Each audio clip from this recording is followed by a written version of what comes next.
Bismillahirrahmanirrahim. Assalamualaikum warahmatullahi wabarakatuh. Alhamdulillahirabbil alamin wa bihi nasta'inu ala umurid dunya waddin. Wassalatu wassalamu ala nabiyyina Muhammadin wa ala alihi wa sahbihi wa man ittaba'a hudahu ila yaumiddin, amma ba'd. Hadirin yang semoga dimuliakan oleh Allah, alhamdulillah, puji dan syukur kita panjatkan kepada Allah Subhanahu wa taala atas segala nikmat yang telah Allah Subhanahu wa taala anugerahkan kepada kita semua, sehingga di malam hari ini kembali kita berkumpul di masjid yang kita cintai ini untuk melaksanakan salat maghrib berjamaah, yang kemudian kita lanjutkan dengan kajian kita membahas kitab Riyadhus Shalihin yang ditulis oleh Al-Imam An-Nawawi rahimahullahu taala. Pada pertemuan yang terakhir, alhamdulillah, kita telah menyelesaikan pembahasan hadis yang ke-30, di mana Rasul Shallallahu Alaihi Wasallam berkisah tentang seorang anak, ya, penyihir, rahib dan raja. Seorang anak yang dia mempertahankan tauhidnya, yang kemudian dia berusaha untuk berdakwah kepada masyarakat, sampai kemudian seluruh orang yang beriman kepada Allah Subhanahu Wa Taala ketika itu dihukum oleh sang raja, dimasukkan ke dalam parit dengan api yang menyala-nyala. Kisah ini menunjukkan kepada kita bahwa perlu adanya kesabaran dalam berpegang teguh kepada agama. Orang yang berpegang teguh kepada agama, dia akan dihadapkan kepada berbagai macam cobaan.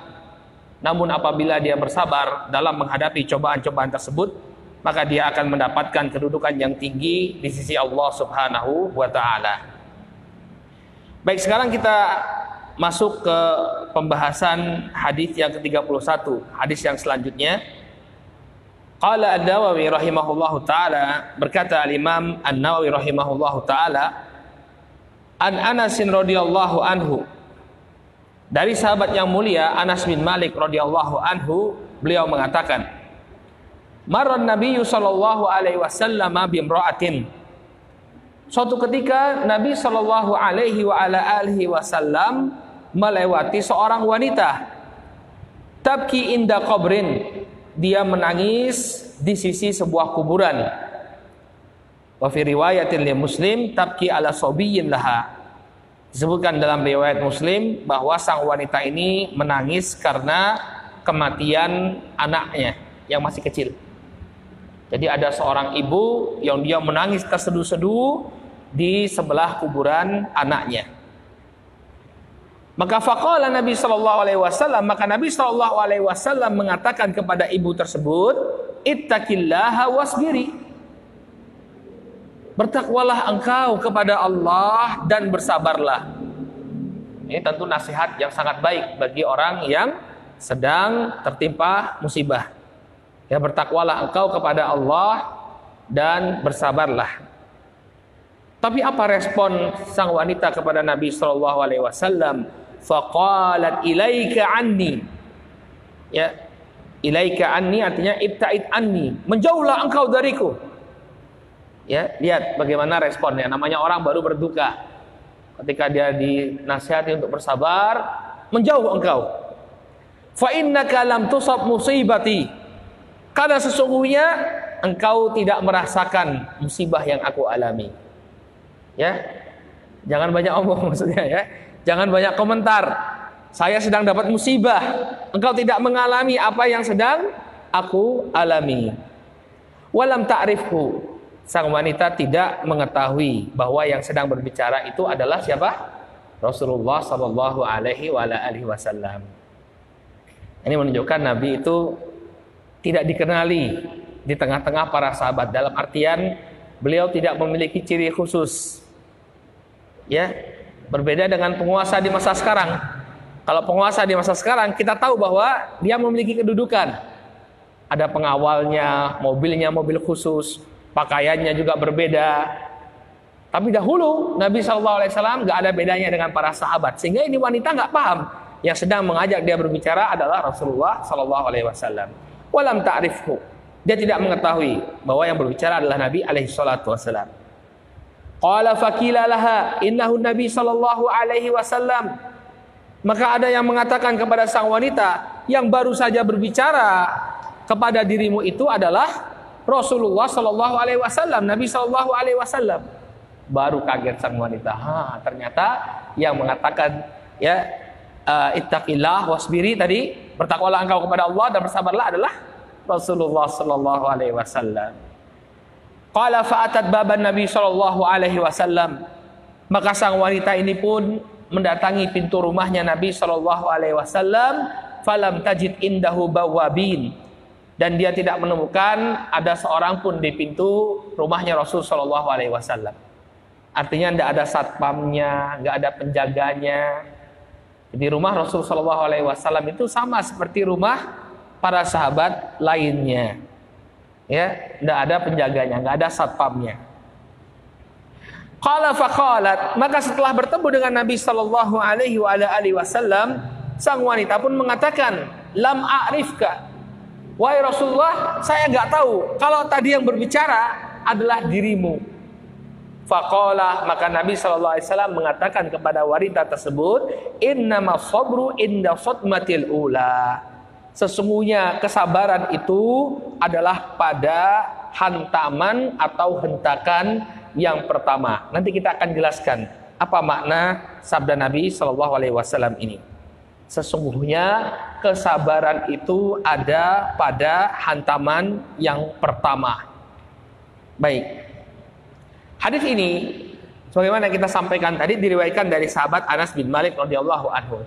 Sudah berulang-ulang biografi beliau kita sebutkan. Beliau adalah Abu Hamzah Anas bin Malik Al-Khazraji Al-Ansari. Beliau dari sahabat Ansor. Ketika Nabi Shallallahu Alaihi Wasallam berhijrah ke kota Madinah, ibu dari Anas bin Malik ini menyerahkan Anas kepada Rasul Shallallahu Alaihi Wasallam sebagai pelayan beliau. Ya. Siapa nama ibu beliau? Siapa, Van? Ummu Sulaim. Nama ibu beliau Ummu Sulaim. Nama aslinya Rumaisa. Atau dalam sebagian riwayat disebutkan Rumaisa. Pakai ra, Rumaisa atau Rumaisa. Ini adalah ibu dari Anas bin Malik radhiyallahu anhu. Bapaknya Malik ini meninggal di masa jahiliyah. Kemudian ibu beliau Ummu Sulaim menikah dengan seorang sahabat, yakni Abu Talha. Ya, Abu Talha. Ada kisah yang sangat masyhur ketika Abu Talha dan Ummu Sulaim ini dikaruniai oleh Allah Subhanahu wa taala seorang anak, maka anaknya meninggal dunia. Ya, anaknya sakit kemudian meninggal dunia.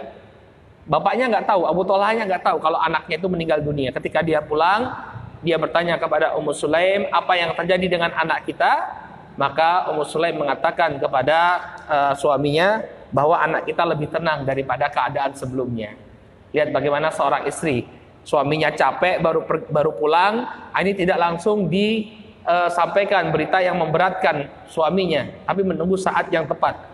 Maka kemudian Ummu Sulaim pun melayani suaminya, memasakkan masakan, kemudian makan, bahkan melayani hubungan suami istri. Setelah suaminya tenang, setelah suaminya lega, baru disampaikan. Ya, bagaimana pendapatmu kalau ada orang yang dititipkan suatu barang, kemudian pemiliknya meminta kembali? Ya, apakah boleh bagi dia untuk menahan harta tersebut? Maka tidak boleh, kata suaminya. Maka sesungguhnya titipan anak yang dititipkan kepada kita telah diambil oleh Allah Subhanahu wa taala. Kisah yang sangat masyhur. Baik, kemudian Anas bin Malik ini didoakan oleh Nabi sallallahu alaihi wasallam, Allahumma aktsir malahu wa waladah. Ya Allah, anugerahkanlah kepada dia harta yang banyak dan anak yang banyak, sehingga dia memiliki anak keturunan yang sangat banyak. Dan Anas bin Malik termasuk sahabat yang terakhir kali meninggal. Beliau meninggal dalam usia 100 tahun. Dan meriwayatkan sekitar 2.286 hadis dari Rasulullah Shallallahu Alaihi Wasallam. Baik, hadirin yang dimuliakan oleh Allah, banyak sekali pelajaran yang bisa kita ambil dari hadis ini. Walaupun hadisnya tidak terlalu panjang, tapi faedahnya luar biasa. Faedah yang pertama disebutkan oleh para ulama bahwa hadis ini menunjukkan kebolehan seorang wanita untuk berziarah kubur. Ya, ini adalah pendapat yang paling kuat dari dua pendapat para ulama. Karena ada sebagian yang tidak memperbolehkan. Nabi SAW bersabda, la'anallah zuwaratul kubur.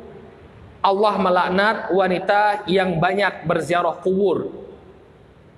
Namun kata para ulama bahwa hadis ini telah dimansukh, artinya telah dihapuskan. Sebagaimana dulu Nabi SAW, jangankan para wanita, laki-laki juga tidak boleh berziarah kubur di awal-awal Islam. Kenapa? Karena di awal Islam, ya, di masa-masa jahiliyah, salah satu bentuk kesyirikan yang terjadi pada kaum musyrikin, mereka itu menyembah kuburan. Datang ke kuburan untuk mengalap berkah.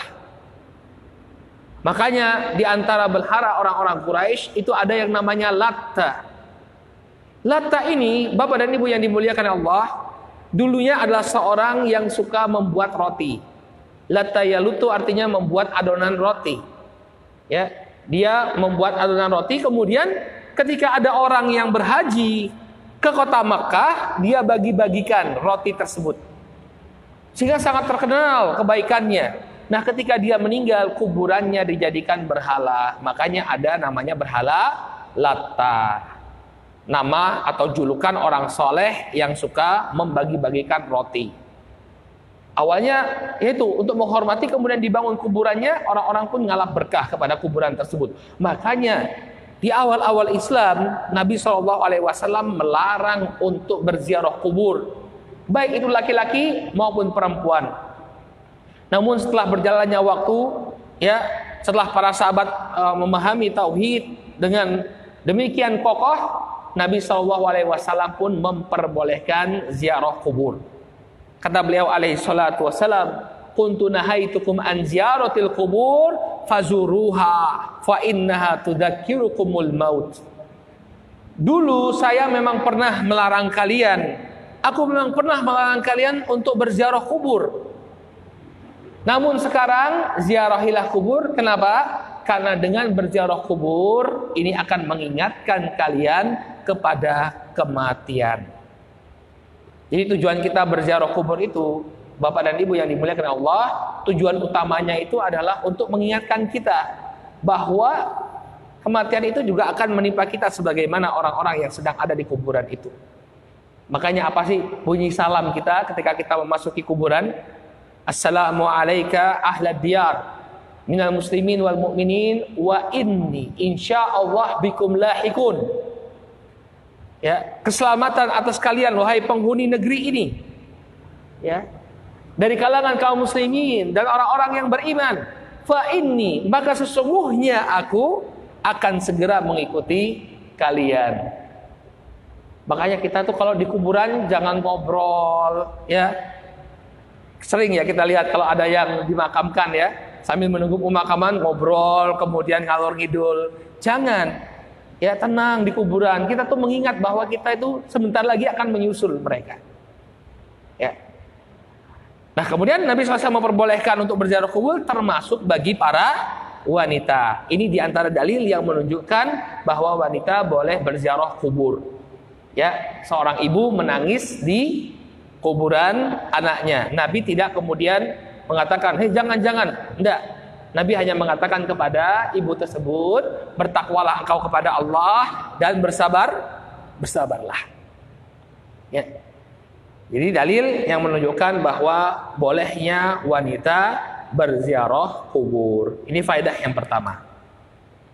Kemudian faedah yang kedua, bahwa sabar dan takwa ini memiliki keterkaitan. Nabi SAW memerintahkan kepada sang wanita, ya, ittaqillah wasbiri, bertakwalah engkau kepada Allah dan bersabarlah. Perintah ini menunjukkan bahwa sabar itu bentuk ketakwaan. Ketika seorang bersabar, dia menghadapi suatu musibah, tidak kemudian mencela takdir Allah, kemudian tidak melakukan hal-hal yang dicela dalam syariat seperti meratap. Ini menunjukkan bahwa dia adalah orang yang bertakwa kepada Allah, takut untuk melanggar perintah Allah Subhanahu wa taala. Sebaliknya orang yang tidak bersabar, dia mencela takdir. Berarti otomatis mencela yang mentakdirkan siapa? Allah Subhanahu wa taala. Menunjukkan bahwa dia tidak punya ketakwaan. Maka sabar dan takwa ini memiliki keterkaitan yang sangat kuat. Nabi menggantengkannya kepada sang wanita, ya, ittaqillah wasbiri. Bertakwalah engkau kepada Allah dan bersabarlah. Kemudian faedah yang ketiga, Bapak dan Ibu barakallahu fikum, bahwa kesabaran yang terpuji adalah kesabaran pada hantaman yang pertama. Ini makna sabda Rasulullah SAW, innama sabru inda sadmatil ula. Bahwa kesabaran itu pada hantaman yang pertama. Kenapa? Karena kalau orang itu ditimpa suatu musibah, mau tidak mau dia akan dipaksa untuk bersabar. Ya enggak? Mau tidak mau dia akan dipaksa untuk menerima keadaan. Ya. Misalnya seorang yang ditimpa sebuah penyakit sehingga menyebabkan anggota tubuhnya ada yang diamputasi. Mau tidak mau dia harus menerima itu, ya. Nggak bisa kemudian kembali lagi, misalnya diamputasi kakinya kemudian kembali lagi. Mau tidak mau dia harus terima. Oleh karena itu penting sekali bagi seorang muslim, bagi seorang hamba untuk menghadirkan sabar di awal musibah. Jangan setelah musibahnya itu berlangsung lama baru dia bersabar. Kalau seperti ini nggak ada keutamaannya. Kenapa? Karena memang kita mau tidak mau harus bersabar. Tapi bagaimana agar kita mendapatkan pahala yang besar di sisi Allah? Kita perjuangkan dari awal. Ketika musibah itu muncul, kita bersabar langsung. Jangan sampai dipaksa oleh keadaan, tapi kita langsung bersabar, tahan lisan kita, tahan anggota tubuh kita dari melakukan hal-hal yang melanggar syariat, seperti meratap. Maka dengan inilah kita akan mendapatkan pahala yang tiada terbatas dari Allah Subhanahu wa ta'ala. Kemudian faedah yang keempat dari hadis ini Bapak dan Ibu rahimakumullah, menunjukkan ketawaduan Rasulullah sallallahu alaihi wa ala alihi wasallam. Nabi sallallahu alaihi wasallam itu kalau kita posisikan di masa kita, beliau itu posisinya sama dengan presiden, kepala negara. Ya. Tapi apa yang beliau lakukan? Beliau mau menyapa rakyatnya langsung. Jika ada melihat rakyatnya ada yang sedang ditimpa musibah, beliau menasihati, sabar ya. Ya mungkin suatu hal yang sulit kita dapati. Ya, di masa kita sekarang ada pemimpin yang mau turun langsung kemudian dengan tulus menyampaikan empati kepada rakyatnya yang baru tertimpa musibah. Tapi Nabi SAW tidak seperti itu. Kemudian sisi yang kedua yang menunjukkan ketawaduan Rasul Shallallahu Alaihi Wasallam, bahwa beliau itu sampai tidak dikenali oleh sang wanita. Walam ta'rifhu, disebutkan dalam hadis walam ta'rifhu. Sang wanita tidak mengetahui, makanya dia menjawab ibta'id anni, menjauh engkau dariku. Kira-kira kalau dia tahu itu Rasulullah yang berbicara, berani nggak dia bicara seperti itu? Tidak berani. Tentu dia akan menghormati kedudukan Rasulullah. Tapi karena dia tidak mengetahui yang sedang berbicara ini adalah Nabi sallallahu alaihi wasallam, maka dia mengatakan ibta'id anni, menjauhlah engkau dariku. Dari sisi mana ini menunjukkan ketawaduan Rasulullah? Sampai-sampai orang tidak mengenali Rasulullah. Tidak ada beda antara beliau dengan para sahabat yang lain. Tidak ada pengawal, tidak kemudian ada yang memayungi seperti para raja-raja terdahulu. Ketika dia pergi, pasti banyak sekali pengiringnya. Ya, ada pas pampresnya, ya, ada tukang mayunginya, ada drivernya. Nabi SAW sama sekali tidak memiliki perbedaan dengan para sahabat, menunjukkan ketawaduan beliau. Kemudian sisi yang ketiga yang menunjukkan ketawaduan Nabi SAW, ketika sang wanita ini datang ke rumah Nabi SAW, falam tajid indahu bawabain. Dia tidak menemukan ada orang yang menjaga pintunya Rasul SAW, sehingga dia langsung bertemu dengan Rasulullah. Nggak ada protokol, harus isi buku tamu dulu, ya, harus di screening dulu, enggak. Langsung ketemu dengan Rasul sallallahu alaihi wasallam. Maka bagus sekali kalau kita meniru ketawaduan beliau. Jangan menganggap diri kita tinggi. Jangan menganggap diri kita itu lebih mulia daripada orang lain. Ketika bertemu saja, tanpa harus ada halangan. Kemudian yang kelima, faedah dari hadis ini, bahwa hendaknya seseorang itu ketika melihat suatu kemungkaran, dia mengingkari kemungkaran tadi. Nabi SAW ketika melihat sang wanita menangis dengan berlebihan di kuburan anaknya, beliau tidak tinggal diam. Tapi tentunya dengan cara yang baik. Beliau beramar ma'ruf nahi munkar kepada sang wanita. Beliau paham bahwa wanita ini baru ditimpa musibah, tapi beliau tetap menyampaikan kebenaran kepada sang wanita. Bersabarlah, ya, bersabarlah, memberikan nasihat kepada sang wanita. Kemudian faedah yang keenam, Bapak dan Ibu yang dimuliakan Allah, hadis ini menunjukkan kepada kita bahwa seseorang itu tidaklah serta-merta diberi pahala hanya karena musibah. Jadi orang ketika dapat musibah tidak otomatis dapat pahala, Pak. Perlu kita luruskan. Misalnya ada orang yang mengatakan, enggak apa-apa, kamu baru dapat musibah, ini pahala. Enggak. Seseorang itu baru dia mendapatkan pahala kapan? Kalau musibah itu dia hadapi dengan kesabaran. Baru dapat pahala ketika ya musibah itu dia hadapi dengan kesabaran. Dan pahalanya tidak terbatas.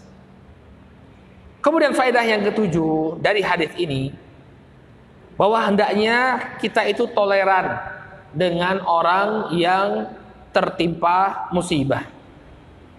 Ketika Nabi SAW memberikan nasihat kepada sang wanita, ternyata respon dari wanita tersebut kurang baik kepada beliau. Ya kan, seolah-olah kan Nabi diusir. Ibta'id anni, kata dia. Menjauhlah engkau dariku. Ilaika anni, menjauhlah engkau dariku. Fa innaka lam tusab musibati. Karena engkau tidak mengetahui atau tidak merasakan apa yang musibah yang aku rasakan. Nabi SAW tidak kemudian membalas. Nabi paham, wanita ini baru tertimpa musibah. Tidak kemudian, oh maksud saya itu kamu, ya, nggak berpanjang-panjang, ya sudah. Beliau sudah menyampaikan untuk bersabar, tapi ternyata sang wanita ini masih dikuasai oleh kekalutannya, maka beliau menyingkir. Ini menunjukkan bahwa hendaknya seseorang itu toleran dengan orang yang tertimpa musibah. Rasul tidak berpanjang-panjang. Kemudian yang kedelapan, barang siapa yang diberikan nasihat atau ada orang yang mengingkari kemungkarannya, maka hendaknya dia terima nasihat tersebut tanpa harus melihat siapa yang menyampaikan. Ini suatu kesalahan yang terjadi di tengah-tengah kita. Kita itu kalau ada yang memberi masukan, memberi nasihat, kita lihat dulu siapa orangnya. Kamu ya gaya sekali kok nasihati saya. Sering kita dapati seperti itu ya Pak. Kalau ada orang yang nasihati, ya cenderungan ini kok kayak gini aja, kok kayak gaya nasihati saya. Ya. Nah itu kita kalau ada orang yang memberikan nasihat kepada kita, memberikan masukan kepada kita, kita terima. Ya, walaupun mungkin keadaannya tidak lebih baik daripada kita, atau keadaannya masih berselubung dengan kemaksiatan. Siapapun itu ketika dia memberikan nasihat, apalagi nasihatnya adalah nasihat yang baik, maka kita hargai. Apa yang dilakukan oleh wanita ini adalah suatu contoh yang kurang baik. Ketika Nabi SAW memberikan nasihat, dia tolak. Kenapa? Karena dia tidak tahu bahwa itu yang memberikan adalah Nabi SAW. Harusnya siapapun yang memberikan nasihat itu diterima dengan baik. Kemudian faedah yang ke-9, ini bagi para dai, orang-orang yang mengajak ke jalan Allah Subhanahu wa taala. Hadis ini menunjukkan bahwa hendaknya seorang dai ini memiliki mental yang kuat. Ya. Nabi SAW ini diusir oleh sang wanita. Ilaika anni, menjauhlah engkau dariku. Tapi ya sudah, beliau menyingkir saja, kemudian tidak membalas ucapan buruk dari sang wanita dengan yang semisal. Beliau bersabar. Ya, makanya beliau SAW ini adalah contoh yang terbaik bagi kita. Ya, bagi para dai. Beliau ditimpa oleh berbagai macam cobaan ketika berdakwah di jalan Allah, tapi beliau bersabar, tidak membalas ucapan wanita tersebut. Kemudian faedah yang terakhir, bahwa hendaknya seorang penguasa mendekat dengan rakyatnya, tidak membuat dinding penghalang dengan rakyatnya. Hal ini kita dapati dari keadaan rumahnya Rasul Shallallahu Alaihi Wasallam yang tidak dijaga, tidak ada protokoler khusus untuk bertemu dengan Rasulullah Shallallahu Alaihi Wasallam. Inilah Bapak dan Ibu yang dimuliakan Allah Subhanahu Wa Taala, faedah dari hadis yang ke-31, hadis Anas bin Malik radhiyallahu taala anhu, innamas sabru inda sadmatil ula. Sesungguhnya kesabaran ini pada hantaman atau hentakan yang pertama. Baik, sebelum kita lanjutkan ke hadis yang ke-32, apakah ada yang ingin ditanyakan berkenaan dengan pembahasan tadi? Silakan Bapak dan Ibu, sebelum kita lanjutkan ke hadis yang ke-32. Tidak ada? Baik. Sekarang kita lanjutkan ke hadis yang ke-32. Qala An-Nawawi rahimahullahu taala, berkata Al-Imam An-Nawawi rahimahullah, wa an Abi Hurairah radhiyallahu anhu anna Rasulullah sallallahu alaihi wasallam qala, dari sahabat yang mulia Abu Hurairah radhiyallahu anhu bahwa Rasul sallallahu alaihi wasallam bersabda, yaqulullahu taala, Allah Subhanahu wa taala berfirman.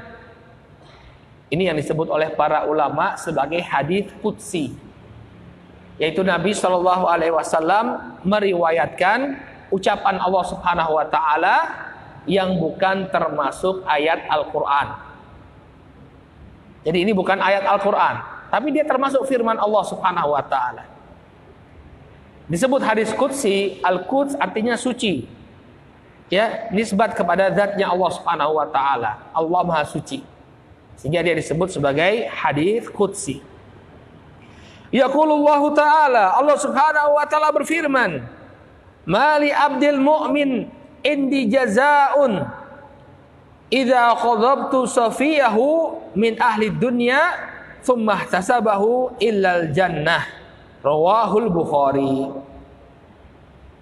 Kata Rasul sallallahu alaihi wasallam, Allah Subhanahu wa taala berfirman, tidak ada balasan di sisiku bagi hambaku yang beriman apabila aku mencabut qadabtu, apabila aku mencabut sofiyahu, mencabut nyawa orang yang dia kasihi, orang yang dia cintai, ya, bin ahli dunia, di dunia ini, tsumma ihtasabahu, kemudian dia berihtisab.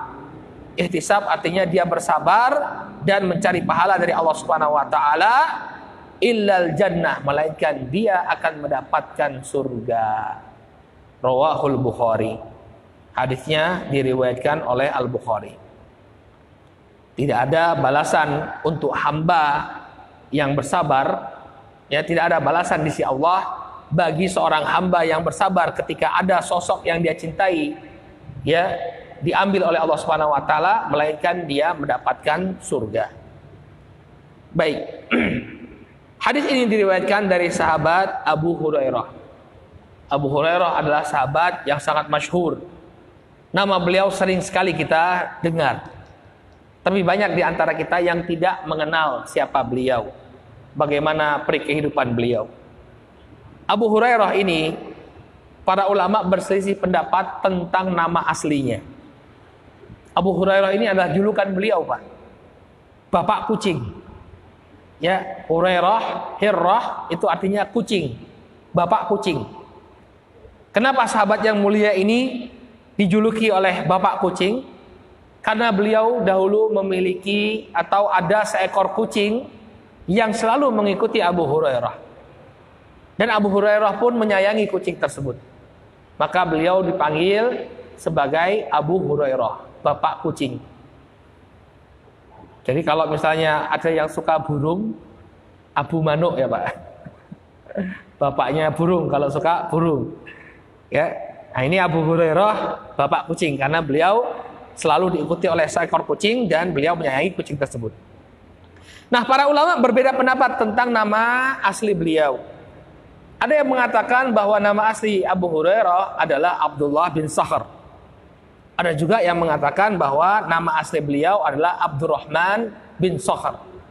Dan yang terakhir inilah yang lebih mendekati kebenaran, yaitu Abdurrahman bin Sakhr, nama dari Abu Hurairah radhiyallahu taala anhu. Beliau ini memiliki kisah yang unik, Pak. Abu Hurairah itu baru masuk Islam di tahun ke-7 Hijriyah. Setelah atau mendekati perang Khaybar, baru beliau masuk Islam. Nabi SAW meninggal di tahun ke-10 atau ke-11 Hijriyah. Sehingga pertemanan atau persahabatan Abu Hurairah dengan Rasulullah ini relatif singkat. Hanya sekedar 3 atau 4 tahun saja bersama Rasulullah SAW. Namun beliau menjadi menjadi salah satu dari para sahabat, atau bahkan menjadi sahabat yang paling banyak periwayatan hadisnya dari Rasulullah. Beliau itu meriwayatkan 5.300-an hadis, Pak. Paling banyak meriwayatkan hadis dari Rasulullah. Kenapa Abu Hurairah radhiyallahu taala anhu menjadi sahabat yang paling banyak meriwayatkan hadis dari Rasul sallallahu alaihi wasallam? Yang pertama, beliau adalah orang yang sangat fokus, Pak. Ketika para sahabat itu yang tinggal bersama Rasul sallallahu alaihi wasallam sibuk mencari nafkah. Para sahabat Muhajirin, mereka para pedagang, sibuk dengan perdagangannya. Sahabat dari kalangan Ansor, penduduk asli kota Madinah, mereka sibuk dengan pertaniannya. Tapi Abu Hurairah radhiyallahu taala anhu, karena beliau bersabar dengan kemiskinan, ya, beliau selalu mengikuti Rasul sallallahu alaihi wasallam, mengambil hadis dari Rasul sallallahu alaihi wasallam.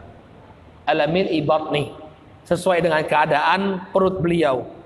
Ketika beliau lapar, ya, beliau bersabar mengikuti Nabi sallallahu alaihi wasallam, mengambil hadis Nabi sallallahu alaihi wasallam. Makanya wajar kalau beliau bisa mengambil hadis yang sangat banyak dari Nabi sallallahu alaihi wasallam. Para ulama menyebutkan dari 5.300 hadis ini, kalau disaring lagi, kan hadis itu kan sering berulang atau ada yang mirip ya.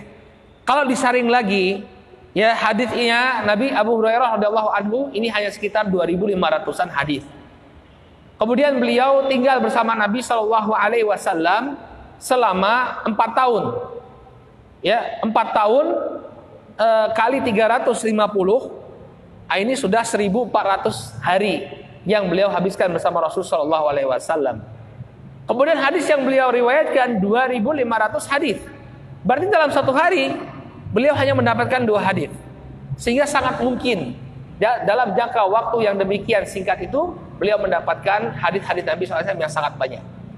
Cukup dengan 2 hadis saja sehari itu sudah bisa mendapatkan 2.000 hadis dalam waktu 4 tahun. Kemudian yang kedua, Nabi sallallahu alaihi wasallam mendoakan beliau.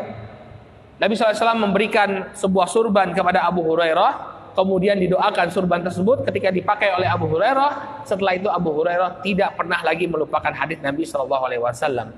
Sehingga banyak sekali yang beliau rekam dari Nabi sallallahu alaihi wasallam. Nah, kemudian beliau semangat menyebarkan ilmu. Abu Hurairah ini wafat tahun 57 Hijriyah. Berarti 47 tahun pasca wafatnya Nabi SAW. Kenapa hadisnya Abu Bakar itu tidak terlalu banyak, Pak? Karena Abu Bakar itu 2 tahun setelah Nabi wafat, dia wafat. Jadi tidak sempat untuk menyebarkan hadisnya Nabi SAW. Sedangkan Abu Hurairah hidup 47 tahun pasca wafatnya Rasulullah SAW. Sehingga generasi setelah para sahabat banyak yang mengambil hadis dari beliau. Ini penyebab mengapa Abu Hurairah menjadi sosok sahabat yang paling banyak meriwayatkan hadis dari Nabi alaihi salatu wassalam. Jadi kalau ada orang, itu penjelasannya. Beliau pertama fokus, kemudian beliau memang mendapatkan doa khusus dari Nabi sallallahu alaihi wasallam, dan usia beliau masih panjang pasca wafatnya Nabi sallallahu alaihi wasallam, sehingga banyak yang disebarkan oleh beliau. Baik, hadis ini Nabi sallallahu alaihi wasallam meriwayatkan dari Allah Subhanahu wa taala tentang balasan yang demikian besar bagi orang yang bersabar, terutama ketika dia, ya, kehilangan sosok yang sangat dia cintai. Misalnya dia punya anak. Anak termasuk permata hati kita. Ya, dia rawat anaknya, dia besarkan anaknya, kemudian Allah Subhanahu wa taala takdirkan untuk mengambil anaknya tersebut. Maka ketika dia bersabar, ketika sang bapak ini atau sang ibu ini bersabar atas musibah tersebut, kehilangan anaknya, maka Allah Subhanahu wa taala akan berikan pahala yang sangat besar, yaitu surga. Jadi kita jangan berkecil hati kalau anak-anak kita mungkin diambil dulu oleh Allah Subhanahu wa taala. Mungkin itu Allah ingin berikan kepada kita kesempatan untuk mendapatkan surga. Dengan cara apa? Bersabar dan mengharap pahala dari Allah Subhanahu wa taala. Ada beberapa faedah dari hadis ini, hadis yang dimuliakan oleh Allah Subhanahu wa taala. Faedah yang pertama, bahwa di antara musibah yang besar bagi seorang hamba adalah meninggalnya sosok yang dia cintai. Ini adalah musibah yang paling besar. Kita bisa kehilangan harta benda, kehilangan rumah, tapi rasanya mungkin akan jauh berbeda dengan kehilangan orang yang kita cintai. Siapa orang yang paling panjenengan cintai? Ibu misalnya. Kita punya ibu yang sangat kita cintai. Ketika ibu meninggal, seakan-akan dunia ini hilang semuanya. Atau kita memiliki kedekatan yang sangat kuat dengan bapak kita. Ketika bapak meninggal, seakan-akan semuanya menghilang. Maka di antara musibah yang besar bagi seorang hamba adalah meninggalnya sosok yang dia cintai. Kemudian faedah yang kedua, bahwa pahala kesabaran yang demikian besar ini hanya akan didapatkan oleh seorang yang beriman. Dalam hadis ini Nabi Shallallahu Alaihi Wasallam meriwayatkan dari Allah Subhanahu Wa Taala, Allah mengatakan, "Mali abdil mu'min indi jazaun." Tidak ada pahala yang besar di sisiku bagi hamba yang beriman. Sehingga orang kafir walaupun dia bersabar atas musibah yang dia terima, yang dia dapatkan, maka dia tidak akan mendapatkan pahala apapun dari Allah Subhanahu wa taala. Yang akan mendapatkan pahala dari kesabaran itu hanyalah orang yang beriman. Ya. Kemudian faedah yang ketiga dari hadis ini, bahwa pahala orang yang bersabar akan dibalas oleh Allah Subhanahu wa taala tanpa batasan, yang semuanya berujung kepada surga. Jadi ketika kita ditimpa musibah lalu bersabar, maka pahala yang akan kita dapatkan ini tidak terbatas, dan kita akan mendapatkan surga Allah Subhanahu wa taala dengan kesabaran kita. Ini hadis yang ke-32, hadis Abu Hurairah radhiyallahu anhu. Sebelum kita lanjutkan ke hadis yang ke-33, ada yang ingin tanyakan? Tidak ada? Baik, kita lanjut ke hadis yang ke-33. Qala An-Nawawi rahimahullahu taala, berkata Al-Imam An-Nawawi rahimahullah, wa an Aisyah radhiyallahu anha, dari sahabat Aisyah radhiyallahu anha, beliau mengatakan, annaha sa'alat Rasulullah sallallahu alaihi wasallam anit ta'un, bahwa beliau pernah bertanya kepada Nabi sallallahu alaihi wa ala alihi wasallam tentang ta'un. Ta'un ini adalah sejenis penyakit, Pak. Kalau bahasa kitanya itu sakit pes, sampar. Ya, bahasa lain sampar, pes atau sampar. Disebutkan oleh Syekh Salim bin Id Al-Hilali dalam syarah terhadap Riyadhus Shalihin, ya, beliau mengatakan at-ta'un badhrun muallimun yakhruju ghaliban fil abad ma'alahi bin waswidadin hawalihi, ya, wa hafaqani alqalbi wal qai.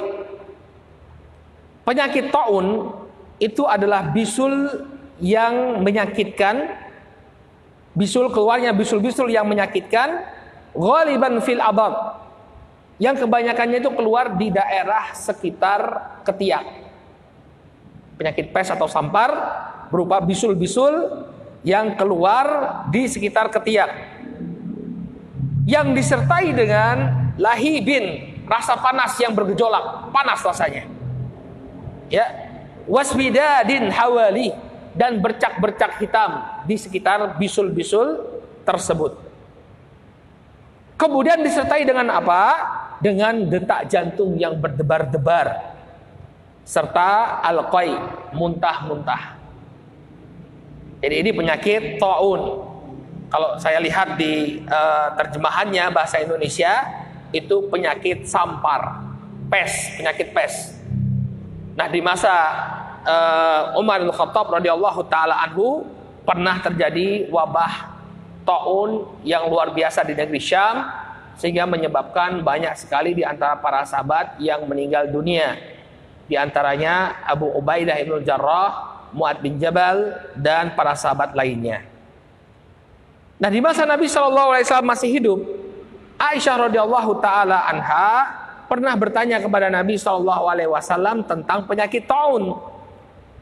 Fa akhbaraha, maka kemudian Nabi SAW mengkabarkan kepada Aisyah, annahu kana adaban yab'athuhu Allah taala ala man yasha, faja'alahu Allah taala rahmatan lil mu'minin. Maka penyakit taun ini adalah azab yang Allah utus bagi siapa yang Allah kehendaki. Baik, karena waktunya sudah habis, insyaallah hadis tentang taun ini, hadis Aisyah radhiyallahu anha, insyaallah kita akan bahas pada pertemuan yang akan datang biiznillah taala. Naktafi bihadzal qadar, kita cukupkan dulu sampai di sini, mudah-mudahan bermanfaat. Subhanakallahumma wa bihamdika asyhadu an la ilaha illa anta astaghfiruka wa atubu ilaik. Assalamualaikum warahmatullahi wabarakatuh.